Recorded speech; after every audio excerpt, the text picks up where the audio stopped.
In some countries, women face a scarcity of men to marry. As a result, many women in these nations turn to unique and creative methods to find a partner. In this video, we'll explore which countries are experiencing this shortage and dive into the fascinating ways women navigate this situation. Let's take a closer look at these intriguing places and the extraordinary approach us women adopt in their search for a husband.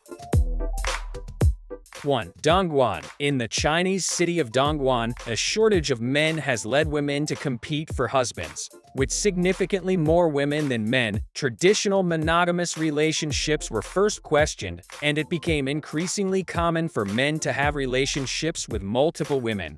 Many women in Dongwan have willingly and knowingly started sharing the same man due to the difficulty of finding a partner. Studies have revealed that these women are aware of each other, often work together, and even become friends. While this may seem unusual to outsiders, it has become a normal and widespread practice in the city.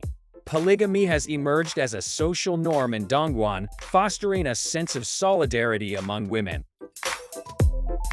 2. Noiva do Cordeiro. In Brazil, there is a village called Noiva do Cordeiro where only women reside. With over 600 women living there, most under the age of 35, the village has some unique rules. Though many of the women are married, they do not allow their husbands to live with them. The only requirement for marriage in this village is that husbands must live in another city. Additionally, boys over the age of 18 are not permitted to stay in the village. Husbands can visit, but only on weekends. The women of Noiva do Cordeiro acknowledge that these rules may make marriage difficult, and they are open to meeting suitable partners. However, any man who marries a woman from the village must follow the same rules. Despite the challenges, the women express their love for their community and have no desire to leave it for marriage. They also claim that life is much better without men. So, who would want to marry the women of this village?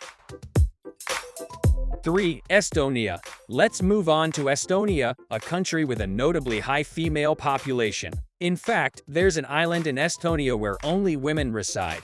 Kinu Island, located in the southwest of the country, is predominantly run by women. Since fishing is the main source of income, the men are often away at sea for extended periods, leaving the island's population of around 400 women to manage everything. Kinu is often referred to as the feminist island, where women live self-sufficiently, wearing traditional clothing, playing instruments, and working together to maintain their community. They take pride in preserving their cultural heritage and live in solidarity, thriving on their own. 4. Australia. Australia stands out as one of the countries with the highest shortage of men. According to recent studies, 6 out of the country's 8 states have a female population that exceeds the male population by 100,000. Tasmania and Victoria, in particular, are the regions where this imbalance is most noticeable. The research indicates a significant rise in the birth rate of baby girls and shows that women between the ages of 20 to 35 have struggled to find male companions over the past 2 years. The primary cause of this male shortage is the migration of men to other countries in search of work. In response, women have begun seeking creative solutions. For instance, women from large cities are increasingly turning their attention to rural areas, where men are more plentiful. Some women have even resorted to matchmaking agencies, taking buses to rural regions in search of potential partners.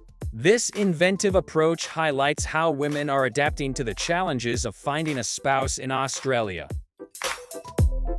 5. Japan. Next, we turn to Japan, where the situation differs from the other countries we've discussed. There isn't a shortage of men here. Instead, the issue lies in the low marriage rates, as many men view marriage as unappealing. This reluctance to marry has left a large number of women single, with some even resorting to renting men through various online services. Despite high employment rates, Japan's declining marriage rates are causing significant concerns, the most pressing being a rapidly falling birth rate. In response, the Japanese government has introduced tax incentives for married couples in an effort to encourage marriage and boost the population sustainably. These measures aim to address the country's demographic challenges by promoting family formation.